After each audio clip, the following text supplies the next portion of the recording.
Hey everybody, Bruce here with Traveling with Bruce. Today's video is about the proverbial question, will seniors be allowed to cruise again?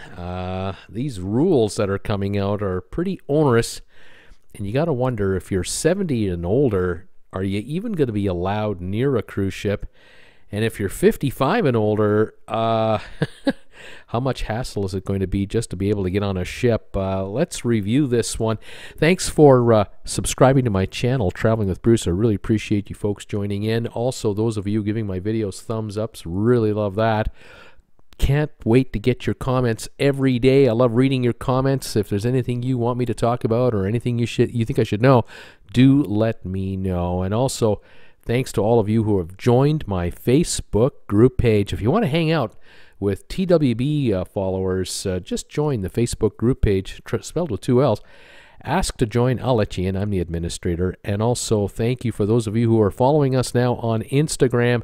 Jennifer, my Jennifer Aniston lookalike wife, is handling that account, and a whole bunch of you are piling in there. It's absolutely fantastic. All right, well, let's talk about the subject at hand. I didn't know what to title this video, so I thought, well, is this the end of cruising for seniors as we know it? Because, man, has the world changed in the last 2 months, 3 months. This is now April the 19th, 2020. And up until January of this year, all systems were go.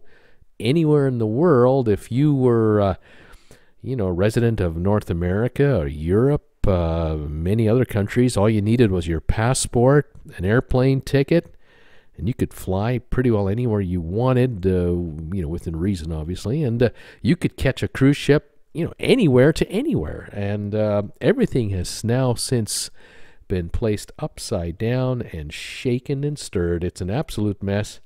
And we're asking ourselves every week, is it ever going to get to normal? And what is going to be the new normal? And when it comes to cruising and traveling, none of us know the final answer yet. It's still too early to tell.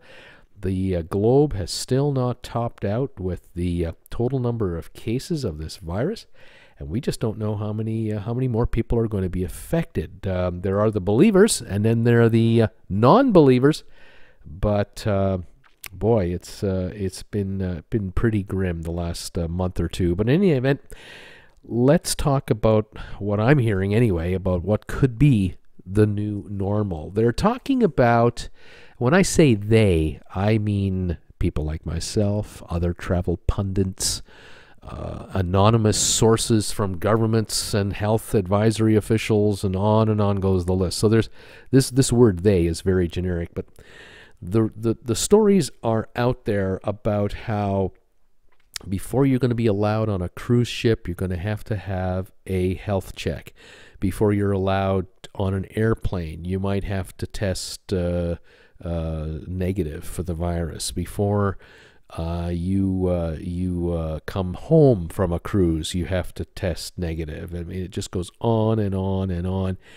And I kind of wonder, how's this going to work? Because if we have a couple of travelers, a husband and wife that want to leave St. Louis and go to Miami and catch a cruise, they have to get on an airplane first if they're flying.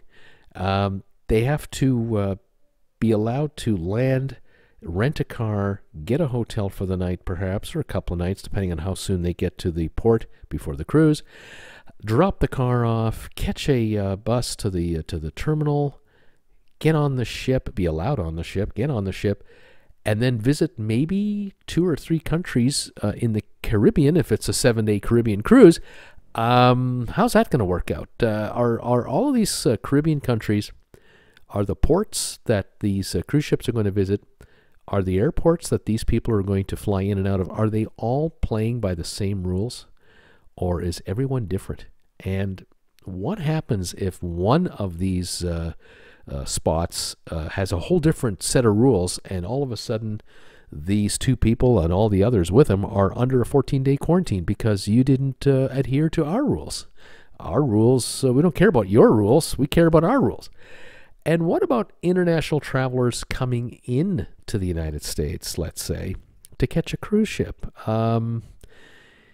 Yeah, you're from Germany, and you've got a connecting flight in London. You're flying into Miami, and then you're taking a cruise, and you're going to visit 3 or 4 different countries, and then the same is true on the reverse.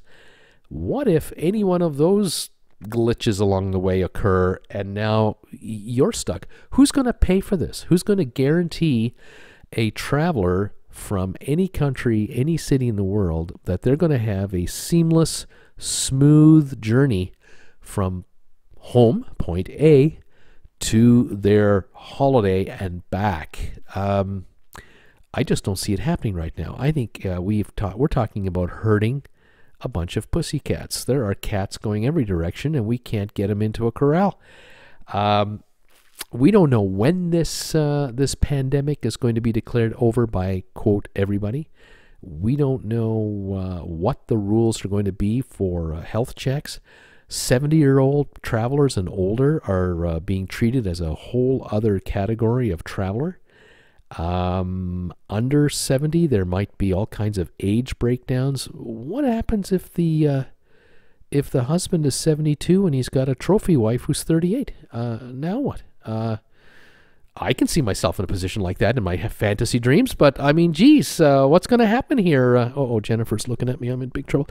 How is this going to work out? What about if you have a family, like a family get-together cruise? You want 20 of you from a family going on a cruise ship, and you're coming from all over the place as a family reunion. What if half the family can't get there, and this is all fouled up? It's going to be a long road here to determine just really where everything is going to settle in. I worry about 70-year-olds having to have what we call the so-called letter from a doctor indicating that the patient is fit to travel. Can you imagine a doctor signing that note, and then the traveler goes out and starts to travel, and something happens somewhere? They're denied boarding, or they're denied disembarkation, or whatever the issue is, and the individual comes home and sues the doctor. Hey, you gave me this letter saying everything was fine, and I got detained in Houston, or I got held up in Aruba. I'm going to sue the doctor, and I want not only my, the cost of my travel and my trip. I want all of these hardship, dollars as well. Let's sue the doctor for $5 million. What doctor do you know that's going to sign this note? I don't know of one. I don't know how that's going to happen. The other thing I'm wondering about is who's going to trust what? You have a note from a doctor that says you're fine, and you show that to some customs official in a different country. Are they going to believe this note? How do they know you didn't forge it? How do they know you didn't buy it as a forgery somewhere? And what about these, all these different entities? You got the airline. If you're flying on an airline, they might not believe the note. The cruise line, they may or may not believe the note. And then every country that you're visiting may or may not believe the note. This is just an absolute mess. It's a complete ball of confusion, as they were singing in Motown many years ago. I tell you, folks, this is April 2020. I can't see all of this being sorted out for a long, long time, because the pandemic has to play itself out, if that's even going to happen in the next, 3 months, 6 months, a year. If there's a vaccine, there's a vaccine. If there isn't, there isn't. Then there's the, what regions of the world are safe to travel to and not. Each country will have its own opinions. Then there are the airlines who are allowed and are, putting out different protocols. Then there are the cruise lines with all of their protocols. Every port that ships might or might not visit, every port that ships may have visited might be subject to a ruling by the next port, whether or not you're in or not, and how you can come in there or not, and all of this stuff. This is just an absolute mishmash of regulations that will just get worse and worse and worse. In the meantime, those of us in the the outside world right now, we just want to go to the grocery store and buy some food. We just want to be able to go to a dentist again if we have a toothache. There are a lot of us out there who need elective surgery for, whatever it is we need that's to be treated that ails us, and we can't get those treatments right now because everything is on hold. And the thought and the notion of going on a wonderful cruise escape holiday seems more and more distant as each day seems to be going by. And hate to bring this kind of news to you, but it looks more and more unlikely we're going to be cruising in the very near future, just the way things are evolving here. And if certain parts of the planet believe that this virus should just play itself out like a flu should play itself out, we may or may not have ourselves a short or medium or long-term issue here.